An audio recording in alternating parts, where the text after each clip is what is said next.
बीते एक हफ्ते में जब हम और आप होली की तैयारियां कर रहे थे, विमेंस डे मनाने की बात कर रहे थे, महिलाओं को और सशक्त करने की बात कर रहे थे, तब राजस्थान की सड़कों पर कभी विधानसभा, कभी मुख्यमंत्री आवास, कभी राज्यपाल के पास ये महिलाएं प्रदर्शन कर रही थी। ये किसी आपराधिक गतिविधियों में शामिल होने वाली महिलाएं नहीं जिन्हें इस तरह घसीट कर ले जाया जा रहा है। ये महिलाएं हैं पुलवामा में शहीद हुए उन जवानों की जिनके सामने देश नतमस्तक हुआ था, जिनको हमने वायदा किया था कि हम आपके परिवार का ख्याल रखेंगे कि आपने देश के लिए सर्वोच्च बलिदान दिया है। ये वीरांगनाएं उसी परिवार से आती हैं जिन्हें पुलिस पकड़ कर ले जाती है, किसी को वैन में ठूंस देती है, तो कुछ आरोप लगाती हैं कि उनके साथ हाथापाई हुई, झगड़ा हुआ, जिसकी वजह से उन्हें अस्पताल में भर्ती होना पड़ा। इन तमाम विधवाओं का आरोप है कि 3 साल पहले सरकार की तरफ से आश्वासन दिया गया था। 3-4 मंत्री आए थे, टीवी पर, अखबारों में बड़ी बड़ी सुर्खियां छपी थी कि इन वीरांगनाओं का हम ख्याल रखेंगे। बड़े बड़े वादे किए गए थे, लेकिन आज सभी वादों को निभाया नहीं गया है। कई वादे हैं जिन पूरे नहीं हुए हैं। सरकार कह रही है कि नियम अनुसार नहीं है, ये कह रहे हैं कि हमारे लिए होना चाहिए।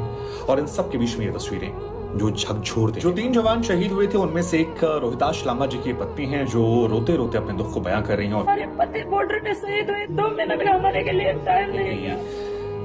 जब हमारे पति बॉर्डर पर शहीद हुए थे तब हमारे पास राज्य सरकार के मंत्री आए थे, वादे किए गए थे, लेकिन आज हम मुख्यमंत्री से मिलना चाहते हैं और उनके पास हमारे लिए 2 मिनट का वक्त नहीं है।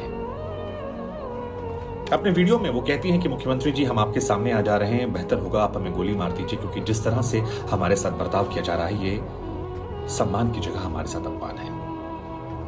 ये तमाम महिलाएं रो रो कर अपने दुख की व्याख्या कर रही हैं। इनका यह कहना है कि उस दौर में तमाम वादे किए गए और आज जब हम मदद की मांग कर रहे हैं, 4 दिन सेंशन पर बैठे हैं, राज्यपाल के पास ज्ञापन देकर आते हैं, विधानसभा के बाहर हम बैठते हैं, तो हमारा हाल जानने के लिए कोई हमारे पास नहीं पहुंचता, हमारी मिन्नतों को सुनने के लिए हमारे पास नहीं पहुंचता। बीजेपी के सांसद डॉक्टर किरोड़ी लाल मीणा की अगुवाई में दोनों ने प्रदर्शन किया, तीनों लोगों ने, और लगातार वो मांग कर रहे हैं। इसके बाद कांग्रेस के नेता सचिन पायलट से मुलाकात हुई। सचिन पायलट ने लोगों से मिलने आए। सचिन पायलट अशोक गहलोत के बीच में विवाद आप सभी जानते हैं, लेकिन पायलट ने कहा कि इनका सम्मान करना हमारा फर्ज है और अगर बाकी लोगों के लिए नियम कायदे कानून बदले जा सकते हैं तो इन वीरांगनाओं के लिए क्यों नहीं।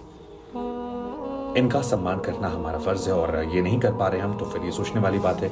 साथ ही उन लोगों पर कार्रवाई की मांग की जिन्होंने इनके साथ दुर्व्यवहार किया। सचिन पायलट का हेमराज मीणा, जीतराम गुर्जर और रोहिताश लांबा, ये वो 3 जवान थे जो पुलवामा हमले में शहीद हुए थे और तब कई सारे मंत्री यहां पहुंचे थे। फिलहाल ये तमाम जो औरतें हैं ये कह रही हैं कि प्रियंका गांधी जी को हमसे मिलना चाहिए। उन्होंने नारा दिया था लड़की हूं, लड़ सकती हूं, और हम चाहते हैं कि हमारी सुनी जाए। राजस्थान सरकार कह रही है कि हमने मदद की कोशिश की है, हम उन्हें सब कुछ देना चाहते हैं जो वो डिजर्व करती हैं, लेकिन जो मांगे इनकी हैं वो नियम कायदे कानून के अनुसार नहीं है और उन कायदों के चलते इनकी मांगों को पूरा करने में हमें तकलीफ हो रही है। हालांकि इन्हीं की सरकार के मंत्री हैं प्रताप सिंह खाचरियावास, जो कह रहे हैं कि जो भी मांगे हैं उनको हम ध्यान दे रहे हैं, उन्हें पूरा किया जाएगा और इनका सम्मान जो है बरकरार रखा जाएगा।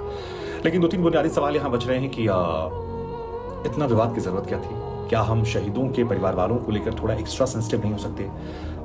इनके परिवार की महिलाएं अगर अस्पताल तक पहुंच गई तो क्या ये देश का दुर्भाग्य नहीं है? क्या इसके लिए एक समाज के तौर पर हमें आपको शर्मिंदा होने की जरूरत नहीं है? और जो सवाल सचिन पायलट ने उठाया कि अगर बहुत सारे लोगों के मामले में नियम कायदे कानून को बदल दिया जाता है या कई बार ताक पर रख दिया जाता है हर राज्य सरकार की तरफ से, तो फिर क्या यहाँ पर ये नहीं होना चाहिए था? सवाल बीजेपी से भी है, क्योंकि बीजेपी की तरफ से भी कोई बड़े नेता प्रेस कॉन्फ्रेंस करने नहीं आए। सिर्फ किरोड़ी लाल मीणा जो है वो एक्टिव रहे, बाकी बीजेपी ने भी इस मुद्दे को उस तरीके से नहीं उठाया जैसा विपक्ष के तौर पर उठाना चाहिए था। और दोनों पक्ष, सत्ता पक्ष विपक्ष। उधर राजस्थान सरकार की तरफ से कहा गया कि जितना करगिल के शहीदों को सम्मान के तौर पर राशि प्रदान की गई थी वही हम भी दे रहे हैं, 50 लाख रुपए, जिसमें 25 लाख नकद, 25 लाख रुपए जमीन के तौर पर, 5 लाख रुपए की परिवार के लिए एफडी, ताकि समय समय पर उन्हें कुछ पैसे मिलते रहे। साथ ही अगर वो चाहें तो अपने बच्चों के लिए एक नौकरी जो है वो सुरक्षित रख सकती हैं।